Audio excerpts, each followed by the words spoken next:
The Prime Minister meeting with the members of the diaspora right here, taking selfies, shaking hands with them, greeting him. Listening to the reactions that are coming in.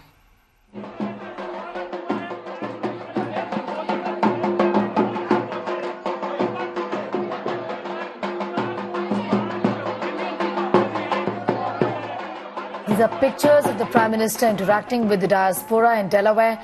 Of course, he's got an organized event as well in New York where he is going to be tomorrow. Gaurav continues to be with us. Gaurav, as always, and we've been talking about it, the Prime Minister extremely popular with the diaspora, be it the US or any other country actually, where the members of the diaspora always welcome him. You know, and this has never happened before, isn't it? It's only with Prime Minister Narendra Modi. Well, the scale with which it happens with Prime Minister Narendra Modi, the frequency with which it happens with Prime Minister Narendra Modi, and the number of countries it happens in. So right now, even here in Philadelphia, if you notice a number of people, Indian diaspora, they dressed in their traditional Indian best and they made a lot of paintings. Now, the diaspora to an extent knows that Prime Minister Narendra Modi is instantly drawn to pictures, to paintings. And one lady, for example, had painted a very beautifully Madhubani painting for the Prime Minister, and she asked him to autograph it. A youngster, a school kid, he'd actually made the Chandrayaan for Prime Minister Narendra Modi. And another lady of Indian origin, she'd done another painting with Bharat Mata Ki Jai, written very strong. Yes. Gaurav, I'll just tell our viewers, these are pictures of women doing Garba right now. In fact, they had told Rohit that we've prepared a dance for the Prime Minister. And as he watches them, they are performing Garba. These are women from Gujarat. In women, and you have some American women who are learning Garba and who are there at Delaware, for Prime Minister Narendra Modi, and they're performing there. Indian women and Indian diaspora in large numbers, both at Delaware and then again in New York and New Jersey. As you know, many people do call New Jersey Little India, given the large number of Indian diaspora that lives in that part, of New York across the tunnel. In New Jersey, you have a lot of Indians, so they get there in large numbers. They perform. They keep Indian culture alive in the United States of America, and then they get a glimpse of it for the Prime Minister. Again, in Ukraine, the Indian diaspora performed a traditional Indian dance for the Prime Minister. You also see a lot of Indologists who come and meet the Prime Minister. He also makes it a point to meet those achievers, those super achievers, people of Indian origin who are doing extremely well in whatever country he goes to. He makes it a point to meet them and encourages them. That's right, and the diaspora is important. You rightly said, Gaurav, that the Prime Minister has always said that they are the ambassadors of the country outside of India, isn't it?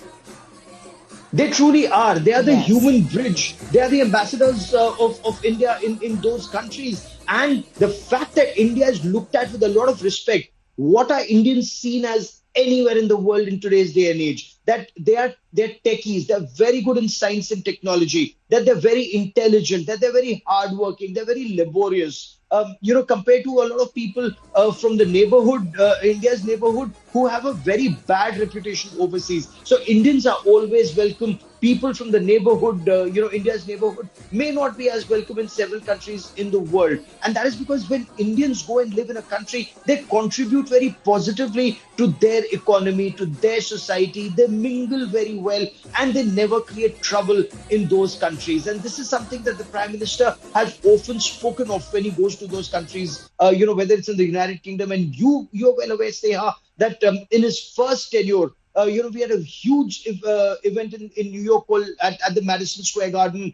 Then another huge one in Australia, in England, in France, in various parts of the world, wherever the Prime Minister goes. And you remember in Australia, the Australian Prime Minister said that Modi is the boss. They're not used to having such crowds. For example, even the biggest crowd that they saw in Australia, bigger than even Bruce Springsteen, was when Prime Minister Narendra Modi got there. So he does galvanize the Indian diaspora. The diaspora is also very important, especially if you look at the kind of remittances that come from these countries, and especially West Asia, the Middle East. Those remittances are very important for India's economy. So that diaspora not only does very well in those countries, that diaspora is very important for the Indian economy. Also in terms of science and technology, in terms of sending that money back, in terms of getting that knowledge back to India, that diaspora plays a very critical role, and perhaps Prime Minister Narendra Modi understands that. And every time he interacts with them, he builds the India story. He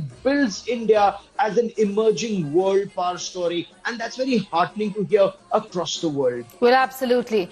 You know, this is President Joe Biden's hometown in Delaware, where the Prime Minister is. We are expecting, of course, the event in New York, where there is an organized event for Prime Minister Narendra Modi, as there always is. That really throws up no surprises. But in Delaware, where there is a significant chunk of the Indian population there, like the Prime Minister has always indicated that they are the ambassadors really of the country.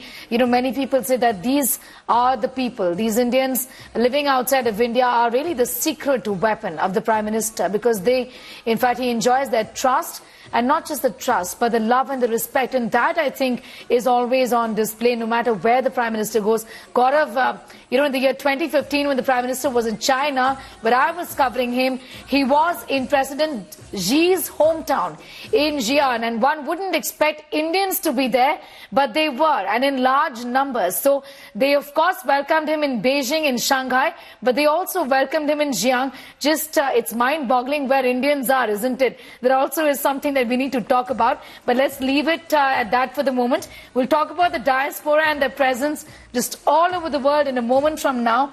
But I want to talk a little about what is expected as far as the Prime Minister's meeting in the UN is concerned, where he's also going to be addressing the UNGA. Just talk to us a little about what that is going to, in fact, what one can expect from that, Gaurav.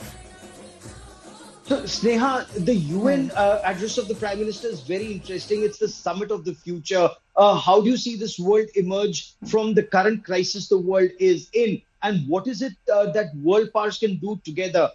Because the world is in turmoil in today's day and age. And what has the world seen? So first you saw a Cold War, and there were two blocks. You had the Soviet bloc, and then you had the NATO bloc. And then the Soviet bloc collapsed. But now you have Russia as a powerful country. You have the NATO as a very powerful bloc. And then you have China and Russia coming together. China is emerging again as a very powerful country. So the world is in flux. There's conflict between Russia and Ukraine. There's conflict between Israel and Hamas, and Israel and Hezbollah. And that conflict is impacting the entire world adversely, especially the Russia-Ukraine war, where oil prices went through the roof, where fuel wasn't available, gas wasn't available, food grain wasn't available, sunflower oil wasn't available. No, in this turmoil, what is it that the world can do? Not just America, not just Russia, not just China, but the world together. What can these countries do to navigate the world out of this turmoil? Point one, and point two, to ensure that the global south, or the developing world,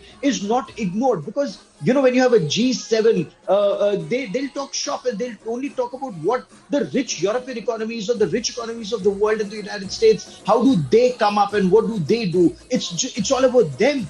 But what about the developing world, which is actually, to a large extent, suffering the consequences of the actions of the developed world? So that is where India post G20 has emerged as a very strong voice of the developing world. And Prime Minister Narendra Modi articulates it, very, very strongly. He gets the world to sit back, listen, take notice, and then India hopes also take action. Now that food grain getting out of that Russia-Ukraine war, both Turkey and India played a very critical role to ensure that the global south wasn't adversely impacted, to get fertilizers out of Russia, to get food grain out of Ukraine, or to get oil out of Russia. Now look at the amount of pressure that was built on India not to buy that oil. And repeatedly that pressure was built on India. Do not buy Russian oil. Do not buy Russian oil. Should India have bought that expensive oil from the Middle East, as External Affairs Minister Dr. Jaishankar repeatedly puts it? World prices are going up. Europe is taking so much of that oil, and they are jacking up prices. What should India do? Why should India suffer, or why should developing world suffer? That is why that cheap Russian oil brought relief not just to India, but once India, exported that oil once again to several countries of the world, it benefited those countries. So that's the point India is repeatedly making. Listen to the global south. All right. Gaurav, be with us. I'm just going to come back to you in a moment from now to tell our viewers, and for the benefit of viewers who could have possibly just joined us at this point in time, we're getting you non-stop coverage of Prime Minister Narendra Modi's 3-day visit to the US. A few moments ago, he landed in Philadelphia. These are pictures on your screen of the Prime Minister meeting up with the diaspora. This, remember, is Prime Minister Narendra Modi's first visit to the US since he took oath for the third consecutive time. Soon after landing, he met members of the diaspora outside the Philadelphia airport and signed a few autographs. And later today, he's going to be holding talks with US President Joe Biden. That is on the agenda. Also will be attending the annual Quad Summit in Delaware, for which the Prime Minister is the bilateral, of course, is in the sidelines of this. The Prime Minister is also scheduled to hold separate bilateral meetings with the other Quad leaders, where discussions will be focusing on defense, technology and collaboration. I don't think there is any other politician like him who has given his life and has made India up on this stage, made sure that India is respected and loved, and has brought it to the forefront of the world. And I'm so blessed to be with him, to welcome him to Delaware. Modi ji is great. He has brought golden age of India back in front of us, and this is a historical moment for us to cherish. ये किताब की पूरी research Chicago में की थी मेरे दोस्त ने, ये संजीव कुमार जी हैं, और उन्होंने ये किताब बहुत ही डिटेल्ड किताब निकाली है on the Gupta empire.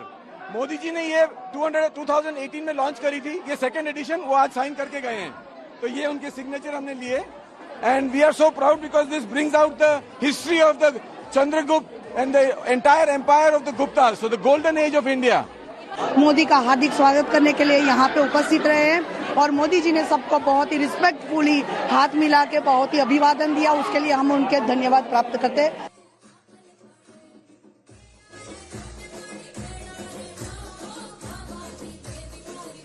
All right, is the members of the diaspora excited, happy to welcome Prime Minister Narendra Modi in Delaware, the home of President Joe Biden. In just some time from now, there will be a bilateral with President Joe Biden. The Prime Minister is on a 3-day visit to the United States to attend the Quad Summit. So what's the significance of this visit? The visit underscores strengthening of India-US bond, highlights technology, trade and defense collaboration in various sectors, promoting collaboration in the area of technology, especially in AI and cyber security, highlighting India-UC space collaboration as well, promoting joint efforts in combating climate change.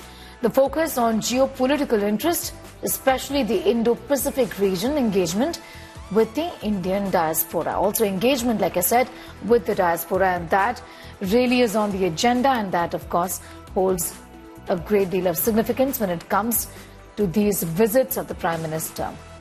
Geeta continues to be with us. Geeta, as far as India is concerned, it's 14 minutes past 9 for us.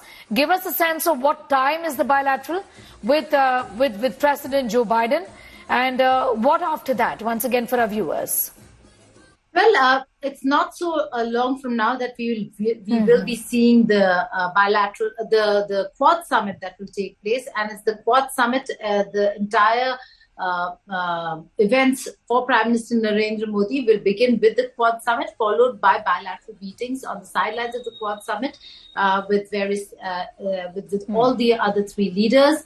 And while the Quad Summit is going to focus on, like you said, cybersecurity, technology, trade, and particularly resilient supply chains, there is going to be a lot more conversations on Chinese aggression, the wars, and how to move forward on bilateral relations when it comes to Japan, Australia, and the United States of America. There are elections that are going to be held in Japan, the elections that are going to be held in the United States of America. So consider this as one of the last meetings with these leaders, and we will have to see whether there's going to be continuity should Kamala Harris return, or whether there's going to be a new chapter should Trump return. Either way, India is in good stead when it comes to relations between the two countries, because no matter which leader or who comes to power in the United States of America, it's very clear, Sneha, that they want to engage India, that India is an important partner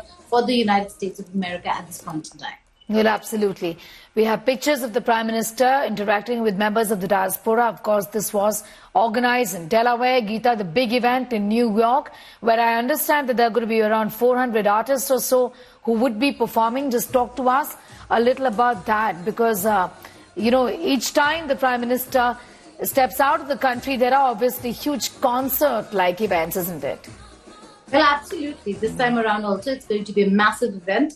The first time around, Prime Minister Narendra Modi was in the United States of America. There was one of the biggest diaspora events, and that was at Madison Square Garden. Yes. This time it's going to be in Long Island. Again, a massive event of the Indian community. And also, Sneha, interestingly, it's not just the diaspora from New York that you'd see in at this event. There are many who travel far and wide just to come for the Indian community event of Prime Minister Modi. And you will be seeing that this time around as well. Although in Delaware, the women and the Indian diaspora that waited to welcome him at the airport and later at the hotel are very clearly from Delaware, from Biden's hometown, and were very, very happy to welcome him. So there's one, you see all these women and men who come dressed in their finery just to welcome Prime Minister Modi, and it's a fine display, in many ways, than one of Indian culture. They were dressed in Indian attire from various states, and also then performed Garba right outside the hotel. Well, absolutely. And now, again, at the Indian community event, it is going to be huge. There's massive number of people, and so much so that a lot of Indian community members of the Indian community have not been able to secure that ticket or pass to actually attend the event, because that's how full that entire area or arena is going to look like and be. So it's going to be a massive event. There are performances, there's going to be a lot of conversation, and Prime Minister Modi is going to yet again address the Indian community over there. He is also going to address, and that speech is going to be very important, the Summit of the Future. And that's, Sneha, very important, because that's where all the global leaders are going to come and talk about the issues that really have rattled the world, that have really taken on the world and have created many a disruption, whether it's the wars, the conflicts, the break in supply chains, all that and more. So, and of course, climate change and sustainability. So all that will be discussed. A significant speech will be delivered by Prime Minister Modi at the Summit for the Future. All right. I'm just going to come back to you in a moment from now. Geeta, be with us. The Prime Minister has also just tweeted, and we're going to be putting that out for our viewers. Take a look at what the Prime Minister said on X or Twitter. The Indian community has distinguished itself in the USA, making a positive impact across diverse sectors. It's always a delight to interact with them. At around 9:30 p.m. India time on Sunday, 22nd of September, I will address the Modi and US program in New York City. So essentially giving out the details of that, also acknowledging their role. Let's celebrate, he says, the bonds that connect our nations. Gaurav continues to be with us for more on that. Gaurav, we've been talking about the role of the diaspora and the role essentially that they play in spreading the message of India outside of the country, in lobbying for India. Not just that, in just playing the role of ambassadors for India outside the country, isn't it? They're a very important, section in the United States of America. And since you mentioned lobbying, if I may, there are some commentators in the United States of America who say that Indians are the new Jews in the United States of America. They impact US policy so effectively, and to an extent that their financial clout is also increasing. And also the fact that Prime Minister Narendra Modi, whether it was, that shift when it was taking place from Barack Obama to Donald Trump, or from Donald Trump to Joe Biden, and now from Joe Biden to whoever comes, the Prime Minister or the Indian establishment, the Ministry of External Affairs, made sure that India is very well keyed in and genned up with whatever administration is taking over. India has a great equation with the Democrats and with the Republicans, and not just with the political leaders, but also with diplomats, with think tanks. India very extensively engages the United States of America, and also industry. Do keep in mind, Sneha, Prime Minister Narendra Modi is spending considerable time this time interacting with some of the top CEOs in the United States of America, and that CEO interaction is very strictly, about the new technology that India requires. In terms of India wants a lot of co-development, co-research and co-manufacturing in India. Artificial intelligence is one area where India has played a big role, or where India seeks to play a big role. When supply chains post-COVID were disrupted, and Geeta Mohan has been talking about it extensively, India has been talking about manufacturing in India, and there are many analysts who say, look at how several countries, if they're not leaving China completely, but they're doing China plus one, and they want to manufacture in India, and that is where Prime Minister Narendra Modi is seeking a lot of foreign investment. All right, Gaurav, I'm going to leave it at that for the moment. We'll of course keep coming back to you and Geeta. Also Rohit from Ground Zero, as well as Shweta Singh, our colleague, joining us from New York, where the Prime Minister will be tomorrow, for more on that story that we are tracking very closely.